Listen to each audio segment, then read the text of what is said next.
ስትል ለምን አትቀርም? እንዴት እንደሩታ ለምን አትልም? ሩታዬ እንግዲህ እንዳያችኋት መግቢያ ላይ እንዳስገባሁላችሁ ሩታ ተናግራለች። ሩታ ያልሄደችበት መንገድ የለም አብርሃምን ለማስመለስ እንዲሁም ደግሞ ወደ አብርሃም ሆና ቤተሰብን ሁሉ ተናግራ አብርሃምን ለማስቀረት እያለች ነበር፣ ሞክራለች በብዙ መንገድ። አብርሃም ግን አንገቱንም ሊያቃናላት አልቻለም ከአጫሉ ጋር ዛሬም እንደ ጨለለና እንደ ተሳመ ይገኛል ማለት ነው። አያችሁ አይደለ?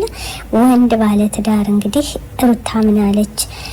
መንገድ ላይ የሚመጣ ልጅ ነገ አባቱን የሚጠብቅ አባቴ ብሎ የሚጠራ ልጅ ሊመጣለት ነው መንገድ ላይ እና አሁን እኔ ልቤ የተሰበረ ሄዶ ሊቀር ነው ወይስ አብራ ልትሄድ ነው ወይስ ከሷ ጋር ምን እያደረገ ነው የሚለውን ይቅርታ ቢጠያየቁም በስተኋላ ግድም እንግዲህ ምን እየተሰራ ነው አስባችሁታል?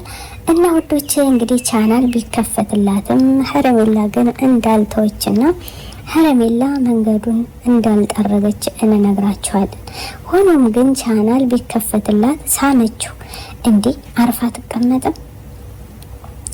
አብርሃም የኔ ነው፣ አብርሃም እኔን ስማኝ፣ አብርሃም የኔ ሁን፣ አብርሃም ወድሃለሁ፣ አፈቅርሃለሁ። እንዴ አረዘሩ ቀርለጠ እና እንግዲህ ቢኔ ለምን ሩታን ይቅርታ ጠይቂ በማለት እንዲሁም ፈልገሽ አስቀሪው አንዳንችና አንዳንችንሽ የምታስቀሪው ሌላ ሰው አያስቀረውም በማለት እንግዲህ ይቅርታ ሳልለው ቀርቼ አይደለም እኔም ሁሉን ነገር ሳላስተካከል ቀርቼ አይደለም፣ ግን ቦታም ሊሰጠኝ አልቻለም፣ ስልክም ማያነሳልኝም። አስባችሁታል እንግዲህ እርጉዟ ስልክ እየደወለች የማያነሳ ጀግና እንዲሁም ቻናልም ሲከፍትላት ለምንድን ለመሳም ፈለገ ማለት ነው። ዛሬም አቅፈዋለች፣ ዛሬም ስማዋለች፣ ዛሬም አብራው ቆማለች ማለት ነው።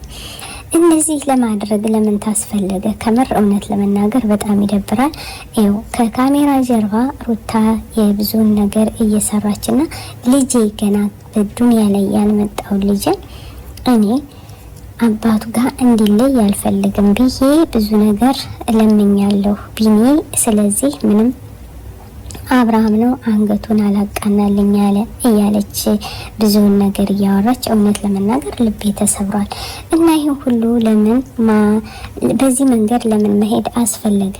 አብርሃም ማለት ነው እንግዲህ 4 ቀን ቀረኝ፣ 3 ቀን ቀረኝ፣ 1 ቀን ቀረኝ በማለት አሁንም እስከ ዛሬ ድረስ ያለፋትና ሩታን ያስሮጣት እንዲሁም ደግሞ አቤላ ትናንትና ምንድን ነበር ያለ? አብች ጋር ተገናኝቶ አብች አብርሃም ወደ ሌላ ሀገር እንዳይወጣ እኔ ውሸት መስሎኝ ነበር፣ ዛሬ ግን እውነት ነው ለካ። ስለዚህ አሁንም እኔ አጥፍቻለሁ፣ በአደባባይ ውሸትና ጥፋት እንደሆነ ስላወቁ ይቅርታ ጠይቄያለሁ። አሁን ደግሞ ከወንድሜን አስመጥቼ ሮቤል ይቅርታ እንዲጠይቀው፣ ይቅርታ ሳይጠይቀው ግን እንዳይሄድ ወደ ሌላ ሀገር እንዲወጣ አልፈልግም። ብዙ ነገር አለ፣ የተደበቀ ሚስጥር ስላለ ይህን መንገር እፈልጋለሁ በማለት ትናንትና መጧልኝ አብች ማለት ነው። አብች እንግዲህ የተረጋጋ ሰውና ጎበዝ እንደሆነ ታውቃላችሁ።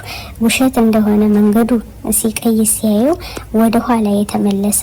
ስለዚህ አሁን እኔ ደስ የሚለኝ ይህቴ የሩታዬ ህይወት ደስ ብሏት ወልዳ አሁንም ህይወቷ እንዳይበላሽና ልጇን ከአባቱ ጋር እንድታሳድግ ነው የምፈልግ። ስለዚህ ማን እንዳበላሸው ማን እንዳለው እኔ ብዙ ሚስጥር ስለማውቅ ይህን ሚስጥር ከሰማ አብርሃም እንደሚቀር እርግጠኛ ነኝ በማለት እንግዲህ ከአቤላ ጋር ተገናኝቶ ይህን ተናግሯል። ሩቢ እንዳያችሁት አዎ ኃይለኛ ነው፣ ክፉ ነው፣ ሲነግሩት አይሰማም። ግን ቢሆንም የሚነግረው ነገር አለ፣ የሚነግረው ነገር ስላለ እባክህ በማለት በመለመን ነው። እኛ እኮ ነገሩ ጠፍቶን አይደለም። አብርሃም እኮ ከነገሩ ከጨገሩ የለበትም። ግን ለምን ይህን ነገር ለምን ተናገሩ? ወንድሞቼ ናቸው በማለት በፊታው አጥፍታለች፣ አላጠፋችም አላለም። ግን እንዳንድ አባት ሩታ እያለች ያለ አሁን እንዳንድ አባት ለምን አርፎ አይቀመጥም? ለዚያም ለምን ይሳማል? ቻናልስ ይከፍትላት። አሁንስ ለሷ ሄዳለሁ ብሎ ሚስጥሩ የሚናገር ሚስቱ ተቀምጣ አስባችሁታል? ለተመልካች ወይም ደግሞ ለሁሉም ሰው ለተመልካችና ለሁሉም ሰው እንዴት ሊናገር ቻለ? እንዴትስ በአደባባይ አሁንስ ሊያወራ ለምን ይችላል? ለምንስ ተሳመ? እኔ የሚገርመኝ ለምን ተሳመ እንዴ? ባለ ትዳር እኮ ነው። ለሌሎች ምን እያስተማረ ነው እንዴ? ለምን ንፍሮ ይሆናል? ስለዚህ አሁንም ጭንቅላቱ መመለስ አለበት። እውነት ለመናገር ለተከታይ ምን እያስተማረ ነው? አሁንም ትናንትና ማይታችሁታል። ፍንድቅድቅድቅ ብሎ እንደ ፋንዲሻ ነው ፈንድቆ የመጣ። ሩታየም ተረጋግታለች። አሁን ግን ለማስቀረት እየለፋችና እያለቀሰች ትገኛለች።